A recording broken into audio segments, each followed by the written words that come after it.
Boa tarde, gente. Eu sou o Girino. Vocês já devem ter ouvido falar de mim. Meu nome também conhecido como João. Ali é o Gabriel Rama. Nós vamos falar um pouco da Decred, que é uma proposta nova de moeda. Muita gente aqui já conhece. Ela já está completando quase 2 anos, né? 1 ano e meio já. E a gente está aqui para fazer um overview do que essa moeda traz de novo aí, para a galera que quiser ver.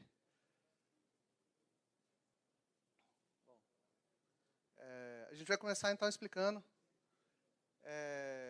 Só para embasar aqui, essa moeda ela foi criada pelo Jekyll Compiat. Ele era o principal desenvolvedor de uma das implementações do Bitcoin em Golang, que é o BTCD.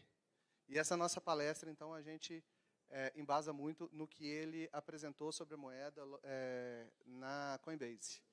Então, toda essa introdução que eu vou fazer aqui é basicamente a palestra que ele apresentou para a Coinbase, óbvio que de forma resumida. Então, a gente começa explicando o que é o Bitcoin. Então, o Bitcoin são ativos ao portador, autoemitidos, através da solução de problemas computacionais chamados de prova de trabalho, Proof of Work. O que isso quer dizer, então? O Bitcoin ele não é nominal, ele é o portador. Quem tem a posse da chave privada tem a posse do Bitcoin. Né? Ele é um ativo financeiro, ele tem valor financeiro. Muita gente aqui já falou antes sobre a parte de ativo, né? De Bitcoin ser um ativo. E a emissão deles, ela não é feita por um órgão centralizado. Ela é feita pela solução de um problema computacional. E essa solução do problema computacional a gente chama de Proof of Work. O sistema foi idealizado pelo Satoshi Nakamoto lá em 2009, entrou no ar em 2010 e vem funcionando bem desde então. Tem algumas limitações. Então, por exemplo, você tem um livro contábil, que é o Ledger, que é a blockchain. A blockchain é, na prática, um livro contábil. E você tem uma restrição de quem pode escrever nesse livro contábil. Quem pode escrever nesse livro contábil? Quem resolve esses problemas computacionais, que são os mineradores. E o grande problema que você tem na hora que você cria uma moeda digital é resolver o problema que eles chamam de timestamping. O pessoal aqui, várias outras pessoas chamaram de generais bizantinos, problema dos generais bizantinos. É basicamente um problema de protocolo.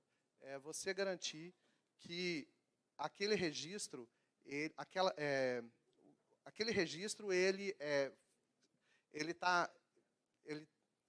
está protocolado naquela hora determinada. Né? É uma marcação de que aquilo aconteceu realmente naquele dado momento de tempo.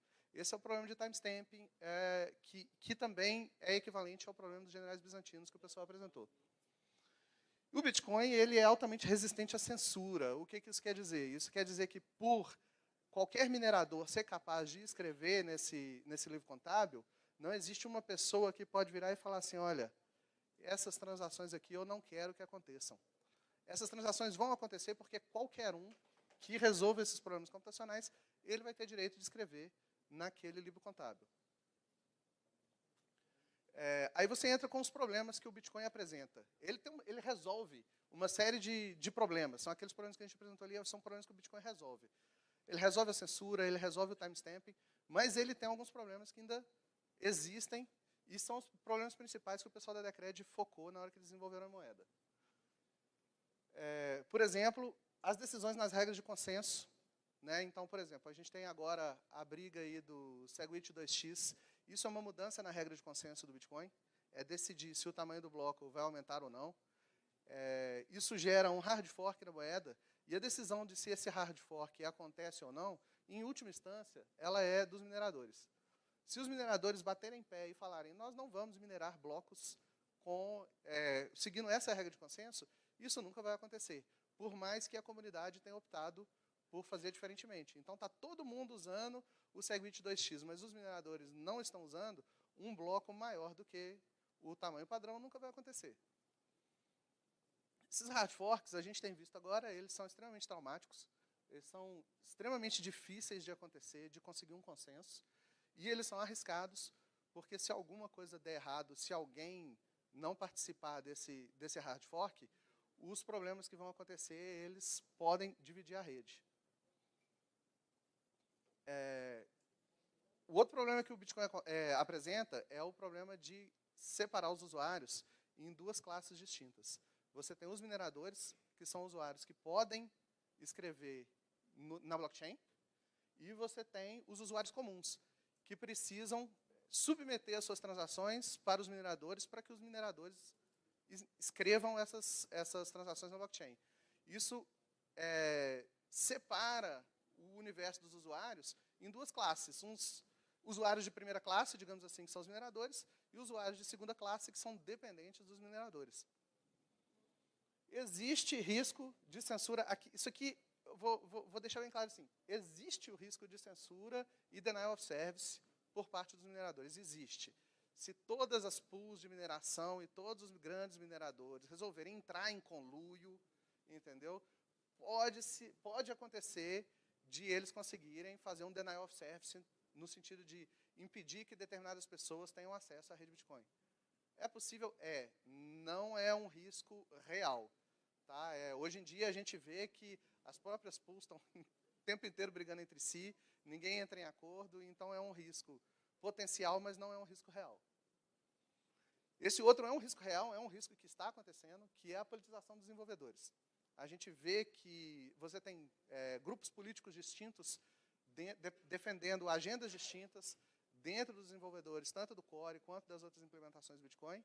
E esses caras, eles conseguem, de certa forma, empurrar a agenda deles goela abaixo dos que não são desenvolvedores. Né? E, de certa forma, eles estão conseguindo empurrar, inclusive, goela abaixo dos mineradores, né? Que são... Oh, desculpa, estou falando baixo, né? Empurrando goela abaixo dos mineradores, que são os que, efetivamente, vão escrever na blockchain. E, por último, esse é um problema que você tem em qualquer tipo de bem público, é a tragédia dos comuns. Aquilo que não tem dono, aquilo que é de todo mundo não tem dono. Né? Então, o Bitcoin é open source, qualquer um pode desenvolver para o Bitcoin, mas ninguém vai ser remunerado imediatamente por isso. Então, todo mundo perde, você perde o interesse.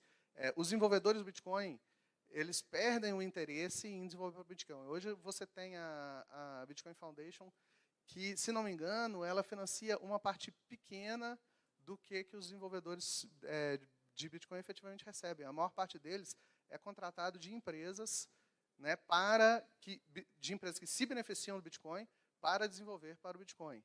Né? Isso é uma coisa que você precisa evitar na hora de você criar uma moeda, porque você pode acabar ficando sem desenvolvedor. A maior parte das moedas que você tem por aí tem um desenvolvedor, porque é o cara que está fazendo aquilo porque ele foi o criador da moeda, ele faz por orgulho, ou às vezes porque ele está bem investido naquela moeda.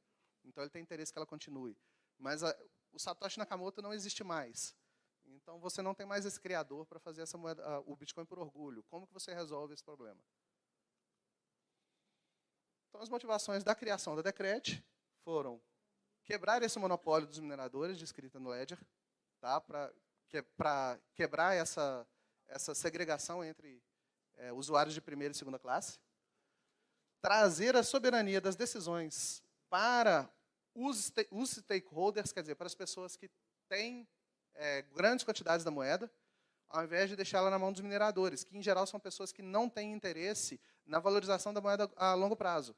Né? Os mineradores, o interesse deles é receber o lucro imediatamente e realizar esse lucro, porque eles têm custos para pagar. O cara tem que pagar a eletricidade, ele tem que pagar os investimentos, ele tem que pagar o pessoal que investiu nele, né? Ele tem que pagar os stakeholders dele. Né? E o interesse para valorizar uma moeda é que você remunere os stakeholders da moeda. E ela tem também o objetivo de evitar essa tragédia dos comuns, resgatando uma parte dos ativos que são minerados para remunerar os desenvolvedores da moeda. Então, a gente vai ver que o Decred ainda está em processo de montar essa etapa, tá? Mas a gente tem a Decred tem bastante inovação nessa área também de remuneração dos desenvolvedores. E aí a gente chega na definição do que é a Decred. Decred são ativos ao portador, emitidos através da solução de problemas computacionais, Proof of Work, igual ao Bitcoin, e também a aprovação dos stakeholders. Então, para você escrever no livro contábil da Decred, você precisa não só resolver um problema computacional, mas você precisa que aquilo que você está escrevendo seja aprovado pelos stakeholders. Né? A ideia é que um stakeholder ele possa punir um minerador que esteja agindo de má fé.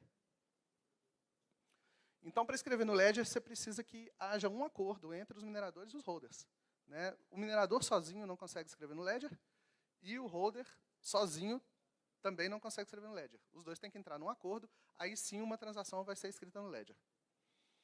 E ela usa a gamificação. A gamificação, nesse caso, gente, o que eu estou chamando de gamificação aqui, é você pagar com os próprios tokens que são gerados pelo processo a pessoa que está participando daquele processo. Então, no Bitcoin, a mineração, você recebe bitcoins, que é o token que está sendo gerado, em troca de minerar bitcoins, em troca de você fazer o trabalho de mineração.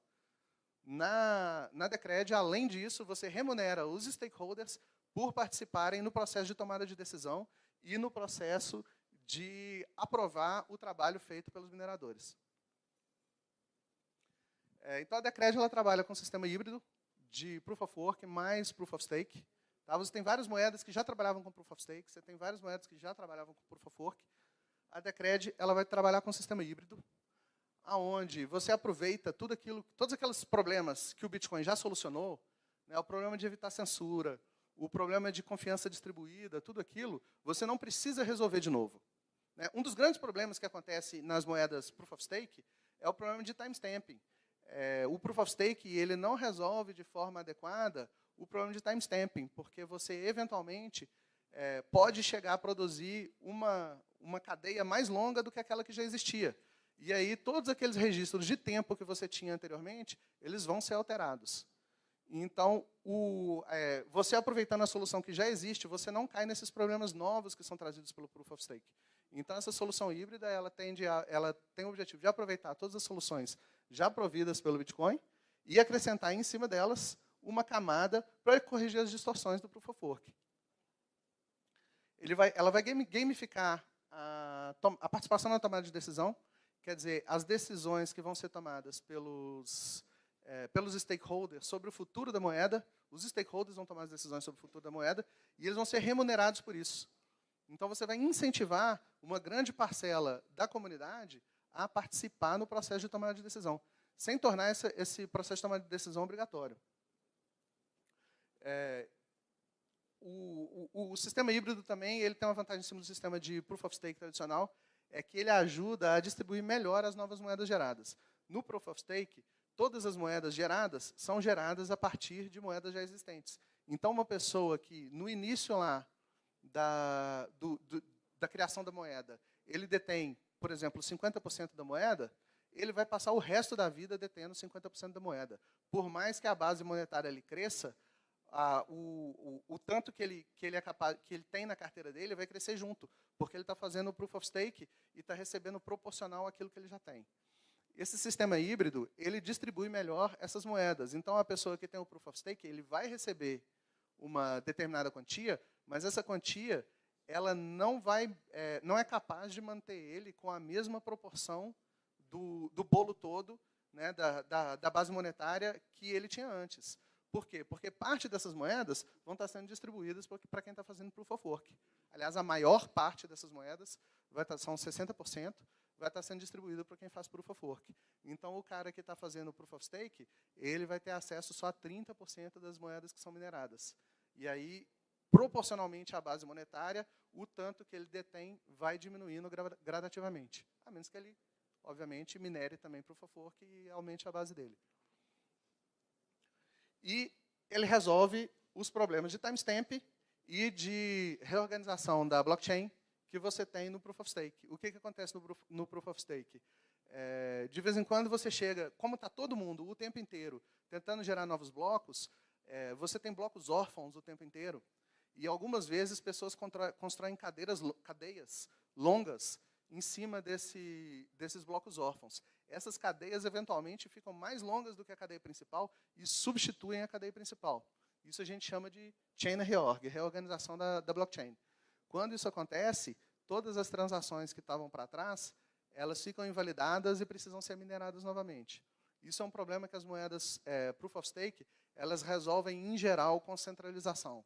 Em geral, as moedas Proof of Stake, elas têm ou um desenvolvedor emitindo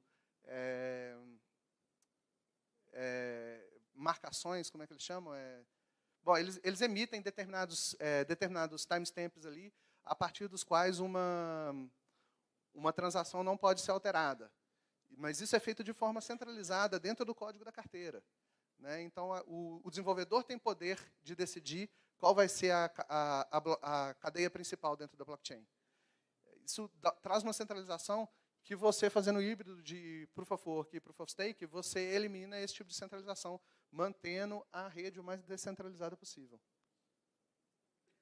Então, agora eu vou falar aqui de uma coisa que o pessoal todo aqui que conhece a Decred já está interessado em saber, que é a parte dos tickets, que é exatamente como fazer a Proof of Stake. É a novidade que a Decred traz, é o sistema de Proof of Stake dela, porque não é um Proof of Stake tradicional, é um Proof of Stake...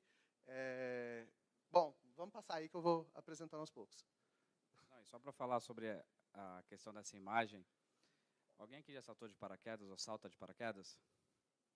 Bacana. Quando vocês foram ou vão, enfim, você se equipe e tal, você vai pegar um ticket para você fazer um salto, né? Então, você vai ali no manifesto, pega um ticket, entra no avião e faz um salto, né?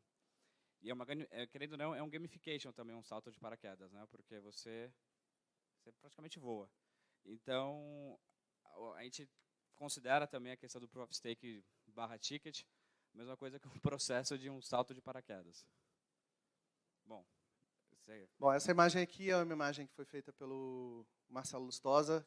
Ele é um resumo do que acontece, então, no sistema de mineração da Decred. Ela é feita pelo sistema de tickets. Então, o stake, esse bonequinho, ele representa um ticket, né? O ticket, ele carrega o garfo que representa os hard forks. Por quê? Porque você usa os tickets para votar, tomar a decisão se vai acontecer ou não um hard fork na rede. Então, o garfo que ele carrega ali representa os forks. O escudo representa a proteção que ele dá em cima, a proteção extra que ele dá em cima da segurança da rede, onde ele valida aquilo que é feito pelos mineradores Proof of Work. E, com essa validação, ele consegue, inclusive, mitigar o famoso problema de 50% mais 1, né, que o pessoal costuma chamar de problema de 51% do Bitcoin, onde uma pessoa detendo 50% do poder de mineração, ela seria capaz de reescrever a blockchain e criar transações inválidas. Com o Proof of Stake, o Proof of Work e Proof of Stake misto, você precisa ter não somente 50% do poder de mineração, mas também 50% do capital investido em Proof of Stake. Isso, as estimativas é de que você precisaria ter mais ou menos 75% dos nós da rede para conseguir um ataque de sucesso contra a rede Decred.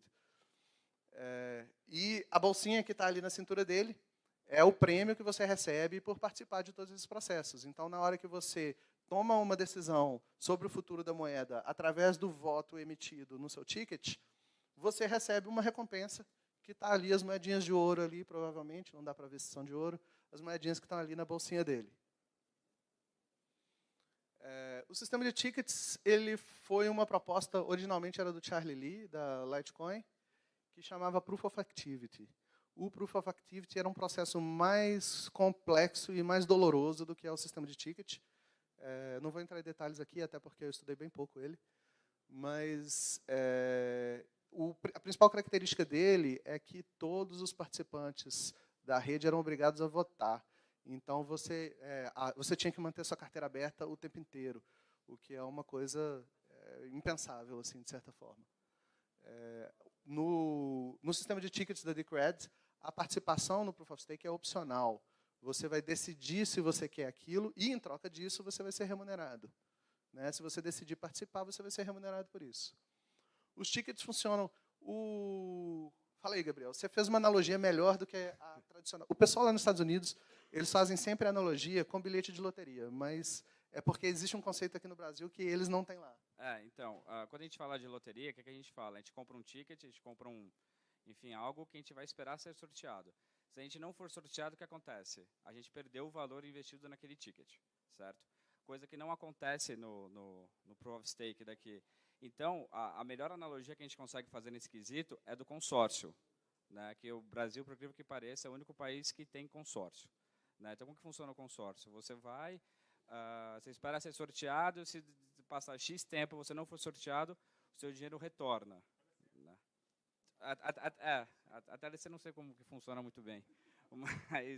Mas a questão é que se você compra o ticket, que o Girino vai explicar um pouco mais para frente, e você faz a sua tomada de decisão e você não for sorteado, você não vai ter gamificação, a quantidade de equity investida, ela retorna para você a mesma coisa que fosse no consórcio. Então, você tenta lá ser contemplado pelo consórcio, você não consegue ser contemplado por X N motivos, e o seu dinheiro retorna. É basicamente isso. Então, aí continuando aqui então, quando você compra um ticket, isso te dá direito a um voto, só que esse voto ele só vai acontecer no momento que o ticket for sorteado. Então, a tomada de decisão na moeda é basicamente feita por esse sistema de ticket. Você tem interesse em votar nas decisões da moeda, você compra um ticket, aguarda ele ser sorteado, quando ele for sorteado, você informa, olha, obviamente isso tudo é feito de forma automática, tá? Você não vai lá manualmente esperar ele ser sorteado e clicar em alguma coisa. Você informa com antecedência o que você quer votar e a sua carteira vai fazer isso de forma automática. Então, quando chegar o momento em que o seu ticket for sorteado, você vai emitir o voto de acordo com a decisão que você tinha tomado. O preço do ticket ele varia de acordo com a dificuldade.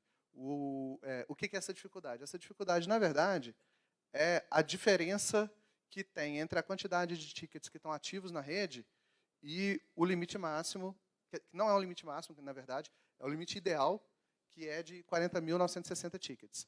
Então, toda vez que a quantidade de tickets cai abaixo de 40.960, o preço do ticket cai. Toda vez que a quantidade de tickets sobe acima de 40.960, o preço do ticket aumenta. Isso é a dificuldade do ticket. O objetivo disso é que o tempo médio de sorteio de um ticket ele seja mantido constante. Então, você sempre sabe que o seu ticket, em média, vai ser sorteado dentro de um prazo de 1 mês, 28 dias. E o dinheiro que você investiu naquele ticket, ele fica bloqueado até o momento em que você for sorteado.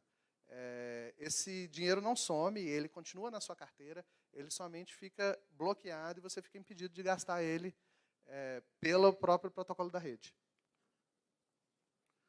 O voto é dado quando o ticket é sorteado. Então, quando chega o momento em que o seu ticket é sorteado, esse processo é determinístico, é feito dentro do próprio processo de mineração. Cada bloco que é minerado, ele define, de certa forma, quais são os próximos tickets que vão ser utilizados para... quais são os próximos tickets que vão ser utilizados para serem votados. E você recebe uma recompensa por esse voto. Toda vez que você emite o voto, então, você recebe 6% do valor total minerado. Que, como são 5 votos por cada bloco minerado, você recebe 30% do valor total minerado. O valor minerado aqui, você tem 30% indo para a mineração pós, 60% indo para a mineração POL, e 10% para o fundo de desenvolvimento, que eu vou falar dele depois. O voto ele tem 2 funções. Ele decide se o último bloco é um bloco que realmente é confiável e foi feito por um minerador confiável. Então, ele decide se esse minerador ele tem direito de receber a recompensa que é devida para ele. E o objetivo disso é que você mantém os mineradores na linha. Por exemplo, se um minerador está minerando muito bloco vazio, os stakeholders eles podem começar a punir esse cara, porque ele está prejudicando a rede minerando os blocos vazios. Então, você começa a punir esse cara, retirando dele a recompensa que ele receberia por esse bloco vazio. E o outro poder que você tem com esses votos é a tomada de decisão sobre os hard forks e sobre o próprio desenvolvimento da moeda. Hoje em dia, essa decisão sobre o desenvolvimento da moeda, ela ainda é manual. Então, você coloca uma proposta em votação e as pessoas vão decidir e aí os desenvolvedores vão começar a trabalhar naquela solução.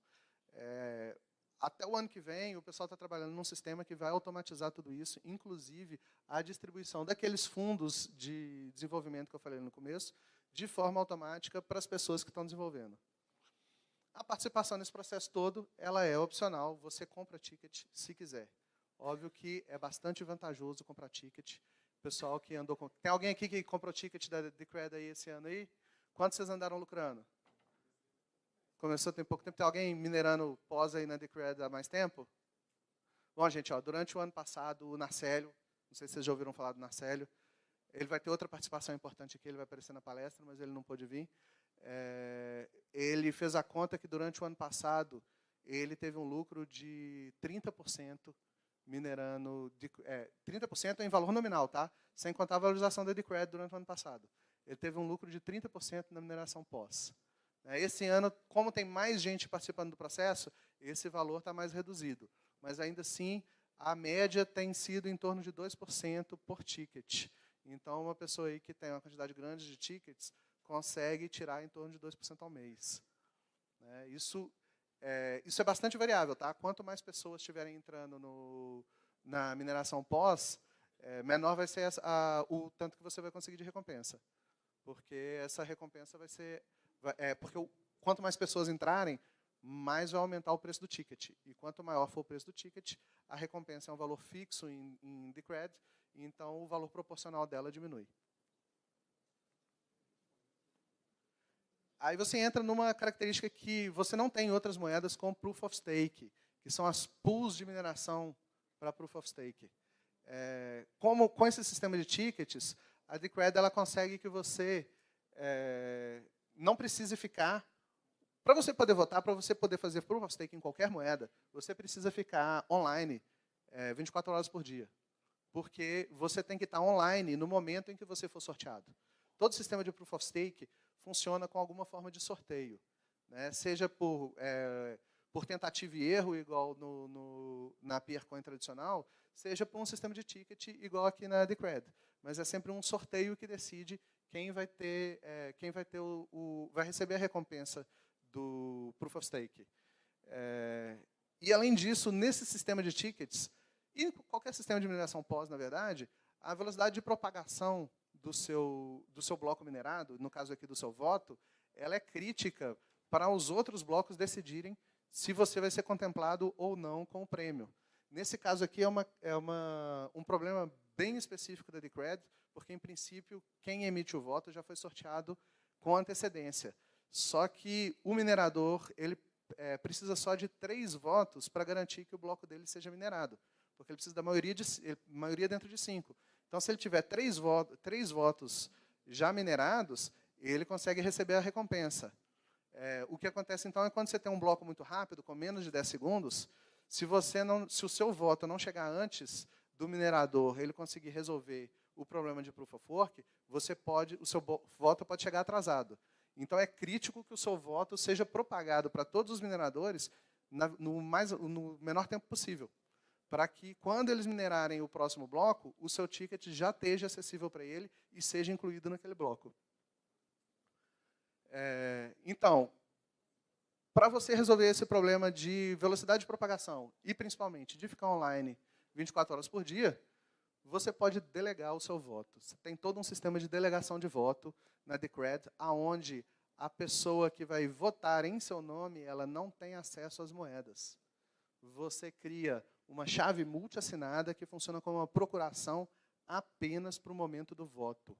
Mas a carteira de destino do dinheiro e da recompensa, ela é definida no momento da compra do ticket. Então, você compra um ticket onde você informa: o dinheiro vai para a minha carteira, mas quem vai votar é o Gabriel Rama. Então, a pool ela se aproveita desse sistema de chave multiassinada para que os usuários eles façam a delegação somente do voto para que a pool faça o voto para elas. As pools não têm acesso aos fundos bloqueados. Os fundos eles ficam na sua carteira, nunca saem, e o destino desses fundos ele é decidido no momento da compra do ticket. Então, a pool não tem como alterar o destino desses fundos. Eles sempre vão parar na sua carteira. E aí você tem diversas pools, que são as pools oficiais. Hoje em dia, as carteiras só se conectam com as pools oficiais. Eu, pessoalmente, não concordo com isso, mas não estou falando isso oficialmente pela Decred, não, tá, gente? Opinião pessoal. Eu, pessoalmente, não concordo com isso de somente as pools oficiais aparecerem nas carteiras, Mas hoje, na hora que você pega uma carteira e você vai lá na lista de pools disponíveis, somente as pools oficiais aparecem. Então, foram 10 pools que foram criadas, por terceiros, mas foram auditadas pelo pessoal desenvolvedor da Decred. E a gente tem uma pool aqui no Brasil, né, que eu e o Gabriel somos responsáveis por ela, junto com o Emílio, que é a stake.decredbrasil.com. Tá? Você acessando essa pool, lá tem todos os tutoriais para quem quiser começar na mineração de Decred. Agora a gente entra na parte onde... porque até agora eu estava falando assim, é aquilo que a galera gosta de saber, né? Como comprar os tickets, como ganhar dinheiro com a Decred. Agora eu vou entrar na parte de tomada de decisão mesmo, no que essa moeda traz de novo em relação ao Bitcoin. Não só uma forma nova de remunerar o pessoal, que não é esse o interesse da moeda. A remuneração ali do pessoal é a gamificação de todo esse processo que a gente vai entrar aqui agora. Tá? Esse é o processo principal, essa é a novidade principal que a Decred traz, que é o processo de governança dela através de votação dos stakeholders. O pessoal gosta muito de falar que a Decred é democrática, não é. A Decred ela se assemelha a uma sociedade por cotas. Você vai votar proporcionalmente, o seu voto é proporcional à quantidade de cotas que você detém. Então, uma pessoa que tem muitas cotas, ela vai conseguir vai ter uma influência muito maior na tomada de decisão do que uma pessoa que tem apenas uma cota. Aqui na Decred é a mesma coisa. Se você tem muitos tickets, você vai emitir muitos votos e sua decisão vai ter um peso muito maior em relação a uma pessoa que tem apenas um ticket. Então, o problema dos hard forks que a gente tem hoje no Bitcoin é que é muito difícil você atingir ou mensurar o consenso de uma funcionalidade nova antes de implementar ela. Por exemplo, é sempre bom dar o exemplo do SegWit, né? Gente, esse aumento de blocos, o SegWit 2x, é uma discussão que vem sendo trazida há o quê? 4 anos, 3 anos. Por aí. Né? Então, tem 3 anos que o pessoal não consegue descobrir qual é o consenso da comunidade. Né? Você não tem como medir esse consenso. Esse sistema de votos da Decred, ele te permite medir o consenso. Você consegue saber, antes de começar a implementar a funcionalidade, se ela vai ser bem aceita pela comunidade. Porque você pode colocar em votação não só a funcionalidade pronta, mas também a decisão de começar o desenvolvimento. A Decred fez isso no início desse ano, com o Lightning Network. Então, foi em março, se não me engano. Foi em março. A primeira votação, ela decidia sobre o Lightning Network. E foi votado pela comunidade que seria iniciado o desenvolvimento do Lightning Network. E agora, essas 2 semanas para trás, deve terminar na semana que vem, está em andamento a votação já para implantação da Lightning Network na Decred. Todo esse processo... ninguém tem dúvidas de que essa implantação da Lightning Network vai ser aprovada, porque desde lá do início do ano já foi medido qual proporção da comunidade estava de acordo com essa funcionalidade. Já começaram a implementar a funcionalidade sabendo que a comunidade estava de acordo. Então, é importante isso, né? Então, antes do pessoal começar a gastar recurso para fazer alguma feature, a feature é votada antes de realmente começar.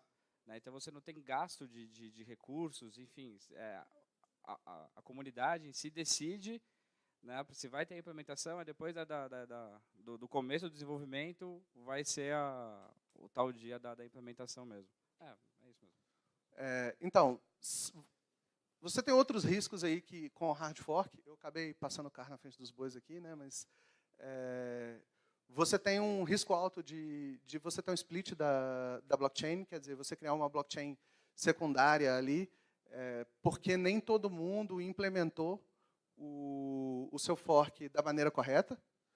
E você tem o risco de criar uma chain minoritária, se pessoas suficientes continuarem minerando essa implementação alternativa, que foi o que aconteceu com o Ethereum Classic. O Ethereum Classic é, de certa forma, uma implementação alternativa do fork que ocorreu no Ethereum. Então, se gente suficiente continuar minerando nessa implementação minoritária, você vai ter 2 chains ali acontecendo. Aconteceu, corre o risco de acontecer isso, o pessoal tem medo de acontecer isso com o SegWit 2x.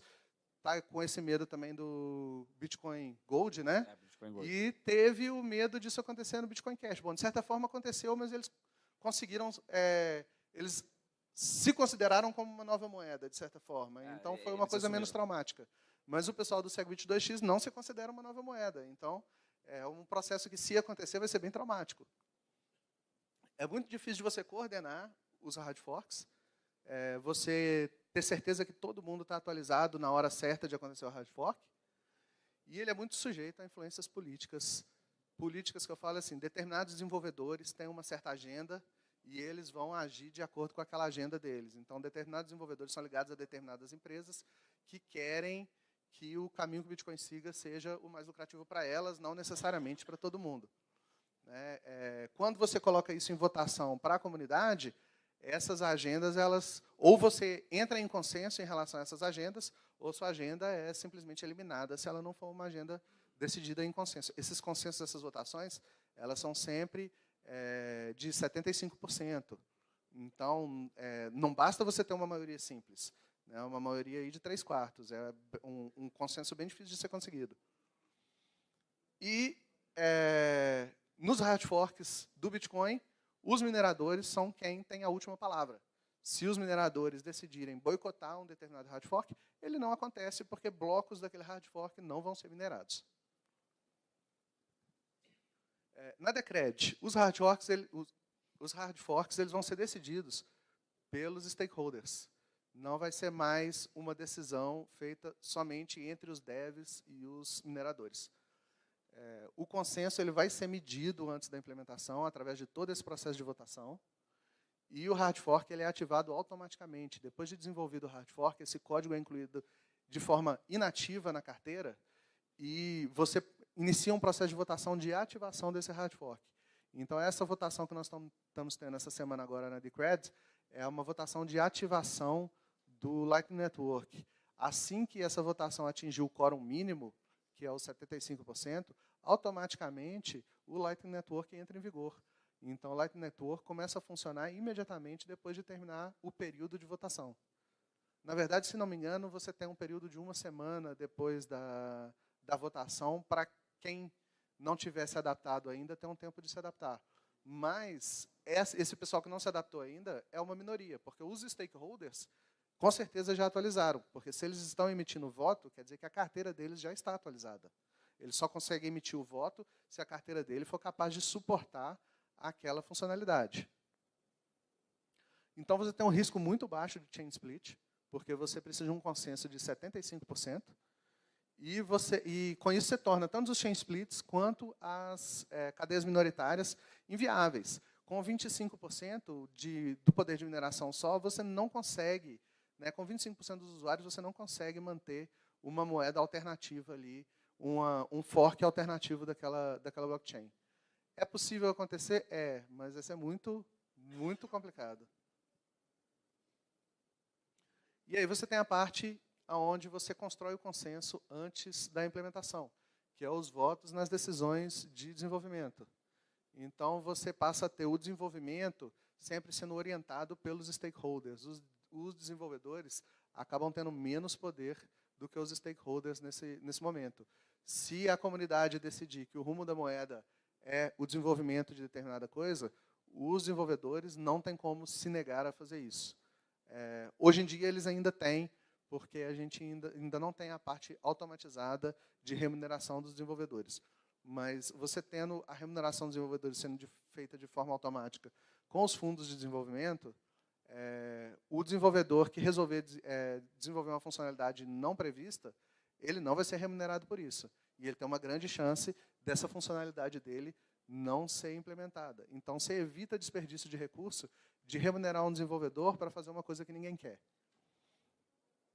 Você evita a politicagem, porque quem vai decidir vai ser um consenso entre os stakeholders, não vai ser mais uma briga política entre os desenvolvedores, que vai decidir quais são os hard forks que vão estar disponíveis para as pessoas optarem por eles. Hoje em dia, poderia ter uma alternativa ao Segwit 2x e ao Core, que fosse preferida pelo pessoal, mas ninguém nunca vai saber que ela existe porque nenhum desenvolvedor fez ela. né? Só uma situação hipotética, tá, gente? Não estou dizendo que existe, não. Mas você tendo todo o desenvolvimento orientado pelos stakeholders, você consegue caminhar na direção que os stakeholders estão decidindo e não na direção que os devs estão pretendendo fazer. Está sendo definido um processo padronizado de criação e votação de propostas e que, eventualmente, boa parte disso já está pronto. Tá?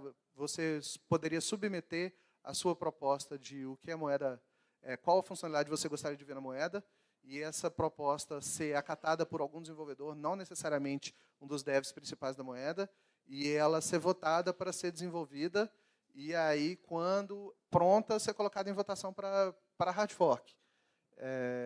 Essa parte do sistema ela funciona ainda de forma manual, mas ela está sendo automatizada para funcionar toda dentro da blockchain.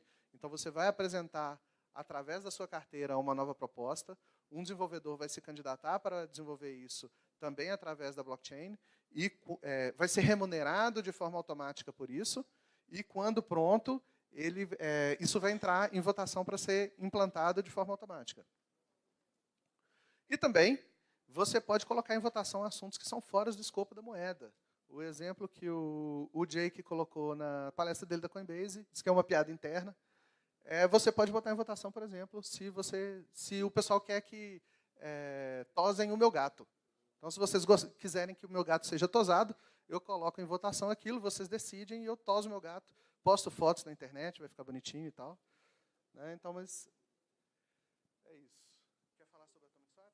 Não, Atomic, acho que é melhor. Passar para mim? Então tá bom. Vou falar sobre O Atomic Swap é uma coisa que está na moda aí agora, que o pessoal da Decred... É uma ideia antiga. O protocolo de Atomic Swap é uma ideia antiga. Já está, se não me engano, desde 2012 existem propostas de protocolo para Atomic Swap, mas ninguém nunca tinha implementado.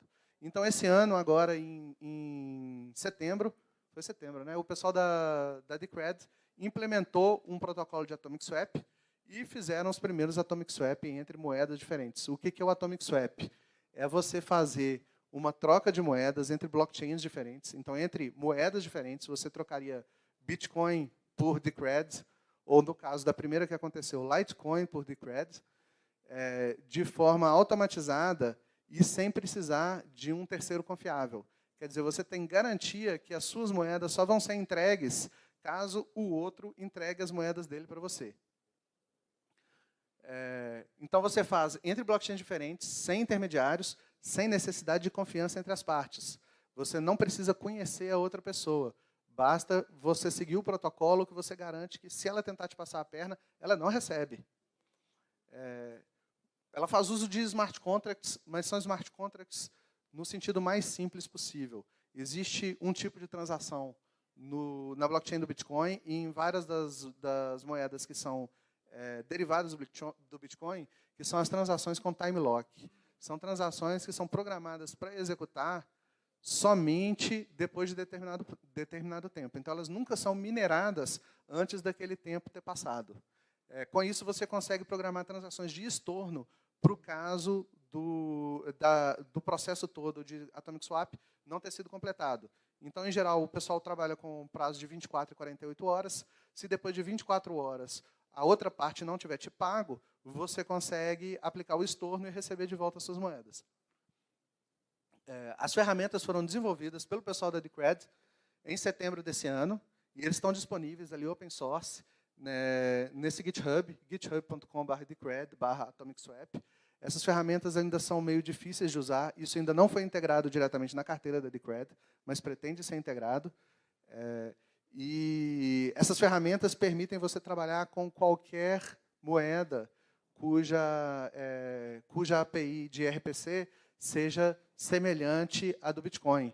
Então, você trabalha com a Litecoin, com Bitcoin, acho que o pessoal chegou a fazer com Zcash. Sim, com Zcash então, também. várias moedas que implementem tanto a funcionalidade de time lock como uma API RPC que seja compatível com a do Bitcoin, você consegue usar essas ferramentas do pessoal da Decred para poder fazer a Atomic Swap com ela. Aí eu coloquei os primeiros tweets. A primeira transação de Atomic Swap que aconteceu na história foi essa transação entre o Charlie Lee, né, que é o Satoshi Light ali, Ali ele não fala com quem ele fez a transação, mas foi uma transação de Decred contra Litecoin. Então, eles trocaram Litecoin por Decred, usando o Atomic Swap, sem precisar ter confiança entre as partes. Ela aconteceu ali no dia 19 de setembro. Nesse mesmo dia, a gente tem um cara aqui da comunidade Bitcoin brasileira, que é o Narcélio, e ele ficou interessadíssimo com essa história. Então, ele resolveu que ele ia ser o primeiro cara a fazer uma... O Narcélio não veio não, né, gente? Não, né? Ele resolveu que ele ia ser o primeiro cara a fazer uma transação de Atomic Swap entre Bitcoin e uma outra moeda.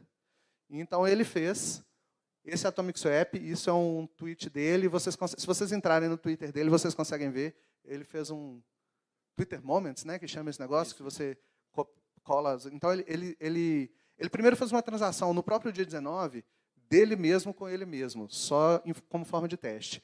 E depois ele foi atrás do pessoal da Google Coins. Que é o Fernando. O Fernando está por aí. O pessoal da Google Coins está por aqui? Ele estava por aí. Ele tá matou aula. Então, o Fernando, ele está por aí, mas não foi ele, tá? Foi o Bruno. Foi o Bruno. Foi o Bruno que fez a transação com o Narcélio. Então, na quarta-feira, que foi o dia 19, o Narcélio... não, desculpa. Foi no dia 20. Quarta-feira foi dia 20, né? Foi dia 22, ó. O dia 22 foi a sexta-feira. Então, na quarta-feira, dia 20, então, um dia depois do Charlie Lee, ele fez a primeira transação com ele mesmo. No dia 21, que foi na quinta-feira, ele fez a primeira transação dele com o pessoal da Google Coins, mas ele fez de forma privada. Então, ele não postou no Twitter nem nada, eles fizeram como se fosse uma transação de teste. E no dia 22, eles fizeram a primeira transação pública, então, de Atomic Swap entre duas moedas. Eu acho que o Fernando está aí, eu tenho que dar uma bronca no Fernando, cara. Ele roubou o Narcélio, ele cobrou... Olha o preço que ele cobrou, 0,1 BTC por 10 de cred, cara. Ele passou a perna no Narcélio aí. Mas, enfim. Então, o protocolo de Atomic Swap, esse protocolo é descrito já há muitos anos, foi feito no Fórum dos Desenvolvedores, no BTC Talk, onde eles descreveram isso de forma textual. E aí isso foi evoluindo. Essa imagem é a imagem que você tem disponível lá no GitHub do pessoal da Decred, onde eles mostram todos os passos do protocolo. Então, basicamente, você começa com os dois lados criando um endereço, né?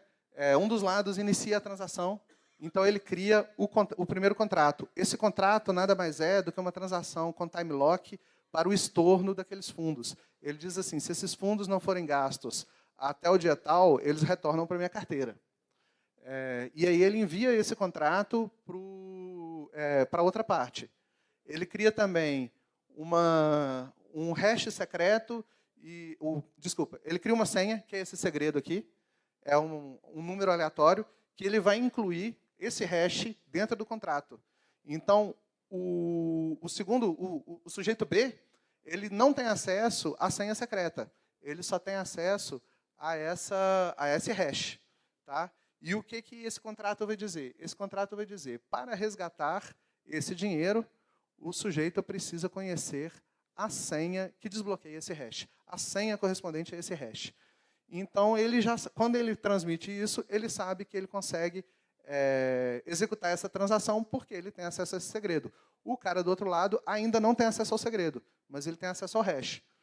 Então, o sujeito B, ele vai verificar que o contrato está ok. Se o contrato estiver ok, ele entra a participação dele, onde ele envia um contrato correspondente. Também é um contrato para pagar para o detentor do segredo, que corresponde a essa hash. E aí ele envia esse contrato para o sujeito A. O sujeito A verifica o contrato, executa esse contrato e recebe a grana. Na hora que esse cara recebe a grana, automaticamente esse segredo está publicado na blockchain. Porque para ele receber a grana, ele tem que dizer, eu sou o possuidor deste segredo correspondente àquela hash. Então, me dê esse dinheiro. Na hora que ele faz isso, o cara do outro lado automaticamente tem acesso ao segredo, porque esse segredo está publicado na blockchain, e ele consegue executar a outra metade do contrato e receber o dinheiro dele. Esses contratos, eles são contratos com limite de tempo, então, se ele não executar dentro dos prazos, você vai ter o dinheiro retornado para você. Basicamente, o Atomic Swap é isso. Só um parêntese, esse negócio de Atomic Swap, ele é a disrupção da disrupção, né? Então, você imagina, você tem um Bitcoin, você consegue trocar, sei lá, para uma Litecoin, para uma Decred da vida, você precisa de um intermediário. Hoje, como que a gente faz isso? Putz, a gente tem que entrar no lugar XYZ, colocar lá uma ordem XYZ, esperar ser executado XYZ, blá, blá. O que você faz, parece meio assustador dessa forma aqui, mas isso aqui é o primeiro. Isso aqui ele vai ser executado dentro da carteira. Né? Tipo, as ferramentas que o pessoal da Decred desenvolveu são ferramentas que fazem isso de forma automática. Então, você nem vai ver isso acontecendo. Você simplesmente vai lançar o programinha feito pelo pessoal da Decred e ele vai fazer isso tudo. Tipo, você vai lançar tipo, uma oferta e se um dado momento alguém aceitar isso, você faz a transação e você nem viu a pessoa, você não viu nada. E você recebeu. É a disrupção da disrupção isso daí. Só que aí, para chegar nesse ponto que você está falando, que seria as exchanges descentralizadas, ainda falta um ponto aqui, que é uma coisa que o Paulo falou ontem, é o marketplace. Não, o marketplace não, desculpa, o matchmaking. O matchmaking. Então, esse sistema, ele provê toda a parte financeira da transação, mas ele não te provê uma forma de você descobrir quem está fazendo uma oferta. Então, você ainda precisa, para você transformar isso numa exchange descentralizada, você precisa que alguém desenvolva, né, uma ferramenta de matchmaking. Que preferencialmente distribuída. Se vocês conseguirem fazer uma ferramenta de matchmaking distribuída, você usa o Atomic Swap em cima e você faz uma exchange totalmente descentralizada. E esse matchmaking nada mais é que você achar o A e achar o B e fazer os dois se cruzarem em algum dado momento, né? Basicamente é descobrir pessoas que estão dispostas a vender e comprar pelo mesmo preço. Mas vamos supor, você falou tipo local bitcoins. A gente usaria como uma referência, mas não seria igual, entendeu? Ele seria como uma referência, mas não chega a esse ponto. O que a gente poderia usar de uma referência um pouco segundo level, assim, seria o Open Bazaar, por exemplo. Entendeu? Você tem um e-commerce que ele está descentralizado ao mesmo tempo, né? E quando o primeiro Open Bazaar saiu, você rodava ele com o seu computador ligado. Se você desligasse o seu computador, você desligava a lojinha. Agora não sei como é que tá, mas pelo que eu vi, você consegue conecta e ela fica ad eterno aí no dado momento. Oi? O Open Bazaar. Então, gente, se algum de vocês conseguir interligar o Open Bazaar com o Atomic Swap, você tem o santo graal das criptomoedas, que são as exchanges descentralizadas. É uma coisa que todo mundo quer ver, essas exchanges descentralizadas. Por enquanto, o Atomic Swap ele é muito bom para ser usado naquele primeiro caso, que são as trocas peer-to-peer. Você consegue fazer troca de peer-to-peer de moeda sem precisar conhecer outra pessoa. Isso é excelente. Hoje em dia, a galera fica pedindo referência. Você não precisa mais pedir referência do cara. Aquele negócio lá do Micarone, né, o Web of Trust lá, WOT, o troço morre. Você não precisa mais confiar no cara. Se o cara não for confiável, ele não recebe. Se ele não fizer a parte dele, ele não recebe. Mas tem um ponto interessante nessa questão da troca P2P, porque na troca do P2P, a maioria faz através de uma moeda fiat, né? Então, vamos supor, você tem o Bitcoin, enfim, qualquer outra moeda, você quer para real, enfim. Né? O real, obviamente, que a gente não vai conseguir colocar. Mas a gente pode ir lá para Dubai, o pessoal lá de Dubai está trabalhando aí para fazer a moeda em cima de blockchain. Então, numa moeda lá de Dubai, se ela implementar o time lock, tem que convencer o pessoal da Consensys a implementar o time lock lá na moeda de Dubai. Porque, alguém conhece? Acho que o Senegal também está trabalhando nisso, né?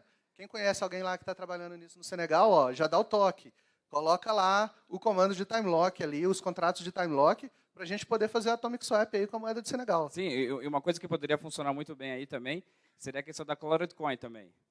Se a gente conseguisse aplicar uma Colored Coin aí, mas Colored Coin é uma coisa que na época que saiu também era a disrupção da disrupção, mas num dado momento caiu, sei lá o que aconteceu.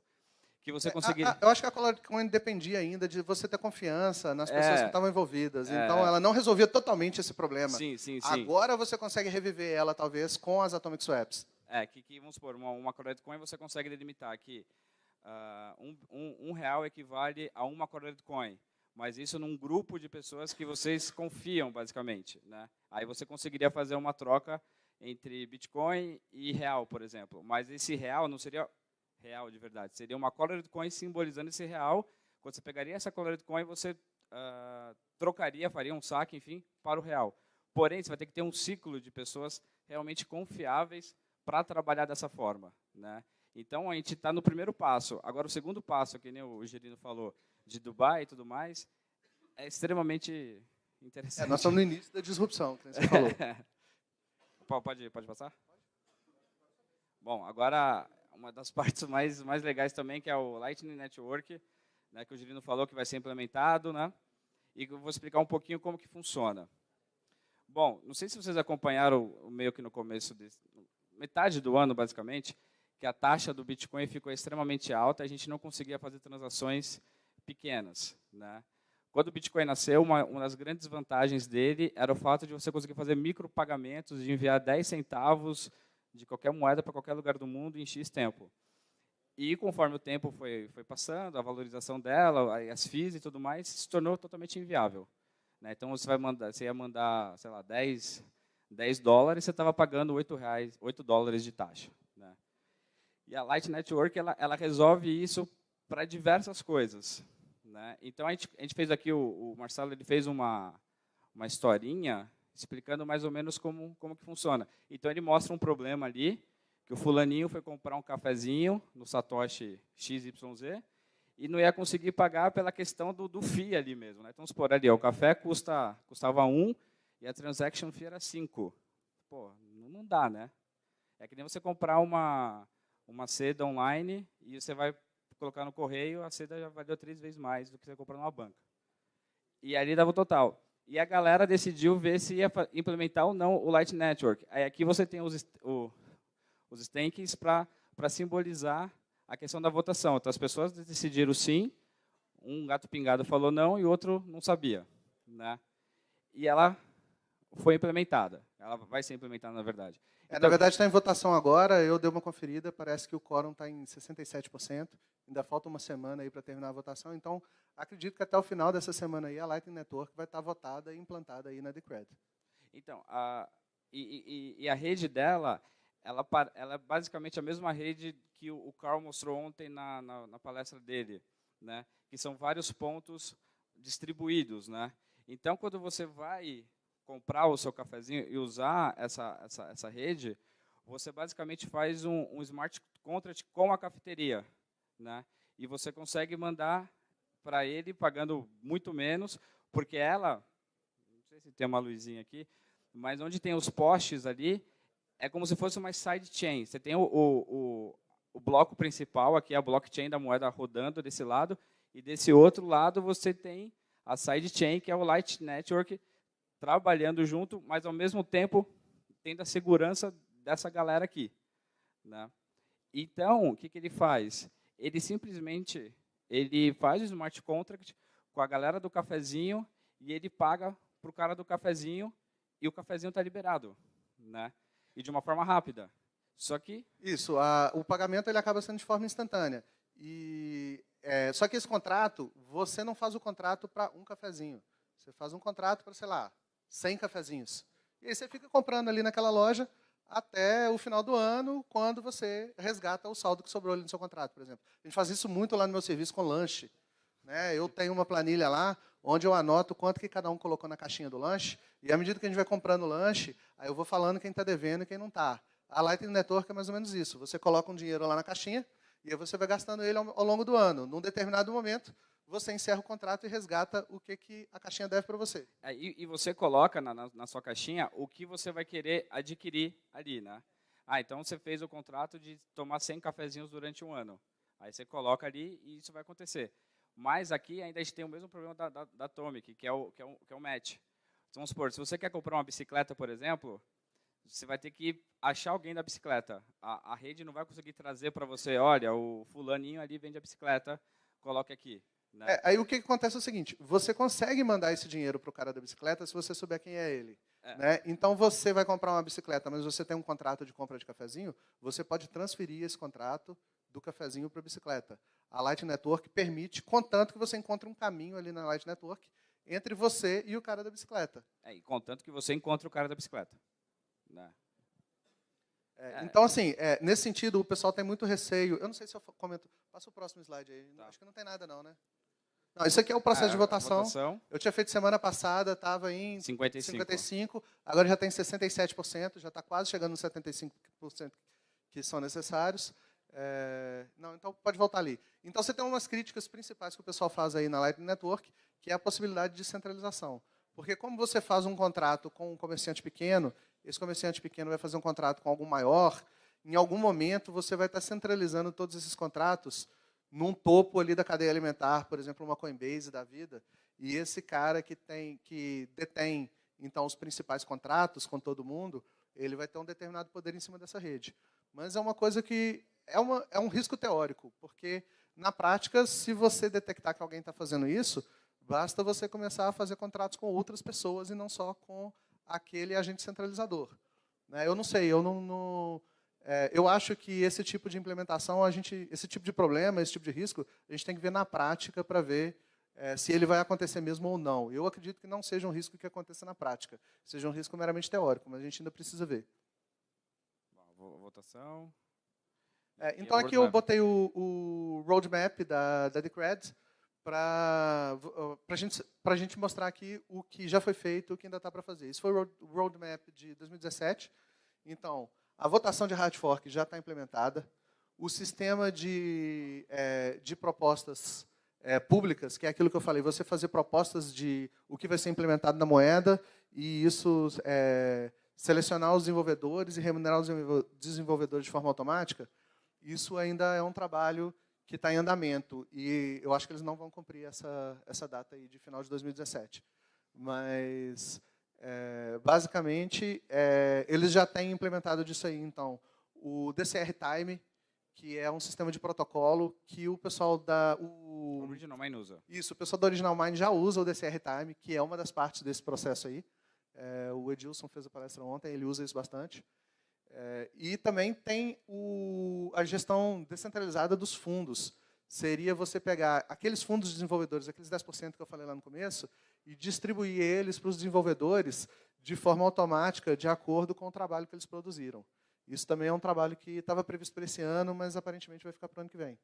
E sobre a DCR Time também, ela faz o processo de timestamp de registros, que nem eu acho que o Edilson comentou ontem, né?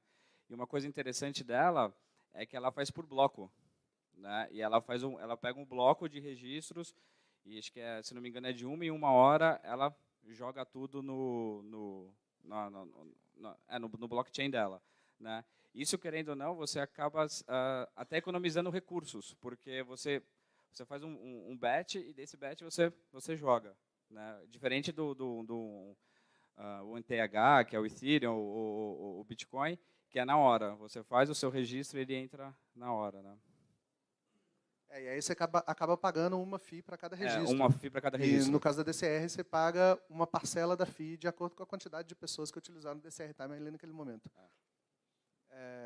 Bom, então, ainda está previsto aí o suporte à Lightning Network, que está em votação, as melhorias das carteiras com interface gráfica.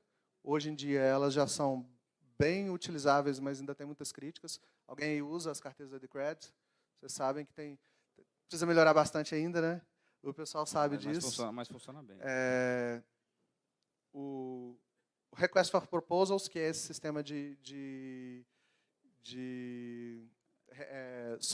solicitação de mudança. Então, a parte de protocolo, que seria isso, o DCR Time estaria dentro desse processo. A presença em eventos, nós estamos aqui, então acho que está funcionando, né, com participação em eventos. Está atrasado ainda a melhorias na privacidade, seria transações anônimas, está sendo implementado também pelo time da Decred. E a integração com sistemas de pagamento. Isso aí já é uma coisa que depende muito mais de agentes externos, né, dos próprios sistemas de pagamento que tem aí. Mas o pessoal está saindo agora as integrações com as carteiras em hardware, né? Sim. O pessoal da Ledger, se não me engano, já está com isso pronto. Estão só esperando, não sei, eles pediram para aguardar mais um mês aí para liberar isso. Eu acho que ia sair em outubro, né? Acho que dia ia sair agora em outubro, mas eles adiaram. Mas, em princípio, essa integração com as carteiras em hardware também estariam prontas aí. Então, assim, a conclusão sobre a Decred, aqui a apresentação que a gente fez na Decred. ela aproveita os problemas que já foram resolvidos pelo Bitcoin e resolve os problemas de governança que o Bitcoin apresenta. Então, são quais esses problemas que ela resolve? O financiamento dos desenvolvedores, tá? Que hoje em dia é manual, a distribuição desses fundos de desenvolvimento é manual, mas eventualmente vai ser feita de forma automática. As decisões sobre os hard forks e a tomada de decisão sobre funcionalidades feita pelos stakeholders, e possibilita a evolução contínua das regras de consenso, porque você não tem que parar.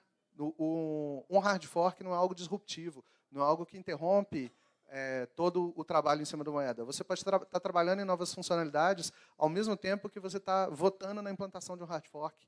Você tem todo esse processo aí que permite que você melhore a moeda constantemente. E se deu errado, você pode votar para voltar atrás também. Todo esse processo aí de melhoria continuada, você consegue implantar em cima desse sistema de governança da Decred.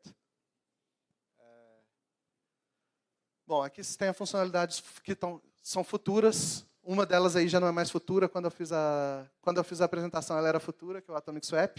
O Lightning Network, né? O sistema descentralizado de propostas. Hoje em dia é centralizado, você faz uma proposta, você submete ela para os devs, eles postam ela no site da moeda e ela entra em votação. Isso vai ser feito de forma automatizada e distribuída, sem precisar dessa participação manual. E também a descentralização de gerenciamento de fundos, que hoje também é feito de forma manual. Então, gente, é isso.